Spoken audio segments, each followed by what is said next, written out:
कि जब रिश्वत खानी हो, ज़मीर बेचना हो, वोट बेचना हो, तो कौन सा रंडी रोना डाले ताकि लोगों को पता न चले।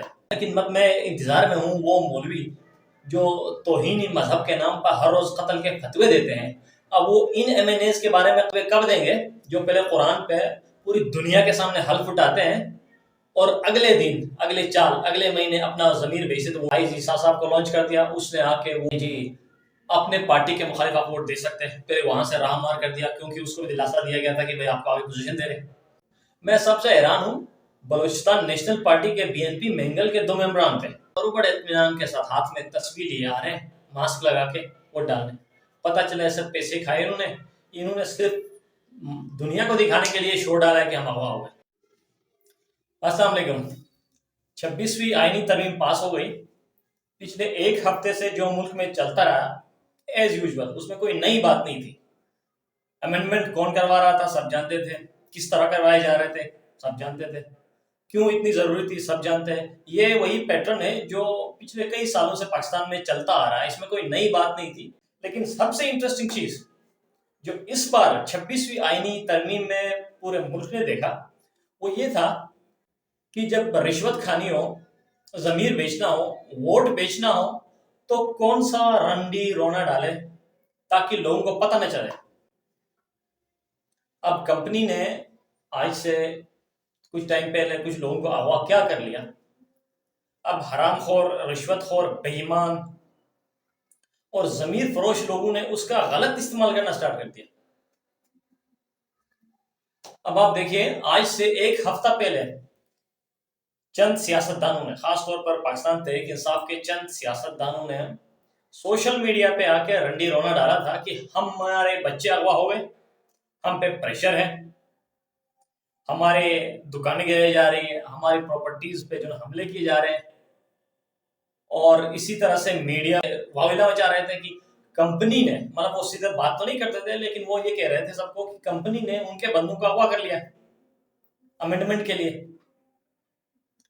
लेकिन बाद में पता चला कि ये वही लोग हैं जिनको पैसे खाने हो, जिनको रिश्वत खाने हो, जिन्होंने जमीर बेचना हो। और कमाल की बात यह है कि ये लोग वो लोग हैं जिन्होंने तमाम ने, सब ने कुरान पे हल्फ लिया हुआ है।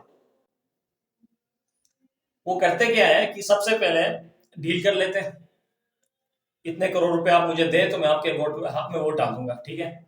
अब उसके बाद वो क्या करते हैं, उनका टेक्टिक देखे कि वो हफ्ता 10 दिन पहले सोशल मीडिया पे आके रोना रोना डालते हैं कि हम अगवा हो गए, हमें उठा लिया गया है, या हमारे बच्चे उठा ले गए, या हमारे रिश्तेदार उठा ले गए। इन सब को उठाने के बाद क्या करते हैं, अब ये सिखाने वाले भी कंपनी वाले ही होते हैं जहां तक हम सब जानते हैं। पहले रंडी रोना डाल लेते हैं कि हम अगवा हो गए, हमें कंपनी ने उठा लिया, अब हम बर्बाद हो गए। बाद में पता चलता है कि अमेंडमेंट के दिन बड़े प्रोटोकॉल के साथ, बड़े खुफिया तरीके से लाके इनको असेंबली में घुसाया जाता है और उनसे वोट करवाया जाता है। इस तमाम प्रोसेस का जो डिजाइनर है वो सब जानते हैं हम कौन है, लेकिन सिर्फ कसूरवार वो डिजाइनर नहीं है, जो आर्टिस्ट है, जो ये सब चीज, तमाम चीजों को प्रोड्यूस करते हैं, बनाते हैं, सिर्फ वो तो कसूरवार नहीं है, कसूरवार तो ये लोग ही हैं। अब हमारे कुछ सियासतदान बड़े फ्रंट लाइन बैक खेल रहे थे, जैसे बिलावल भुट्टो जरदारी साहब है।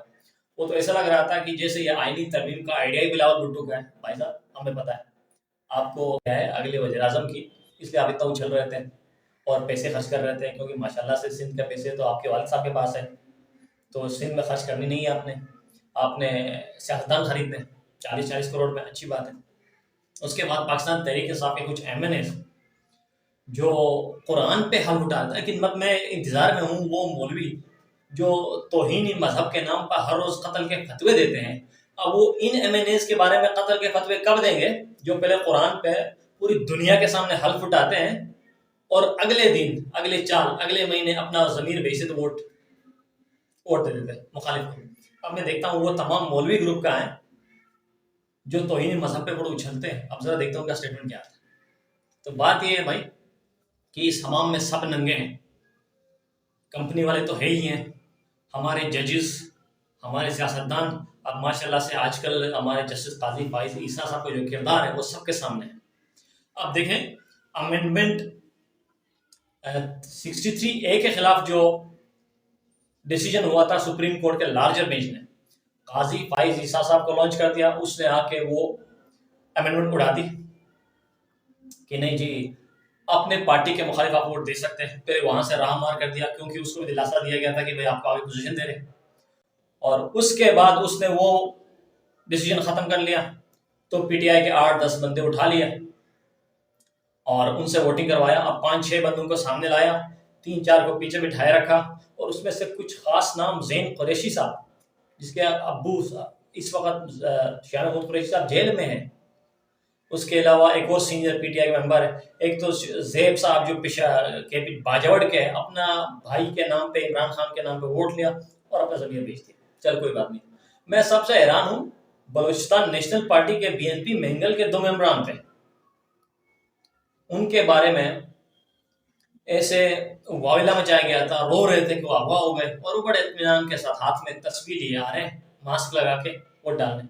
पता चला ऐसे पैसे खाए इन्होंने सिर्फ दुनिया को दिखाने के लिए शो डाला है कि हम अगवा हो गए।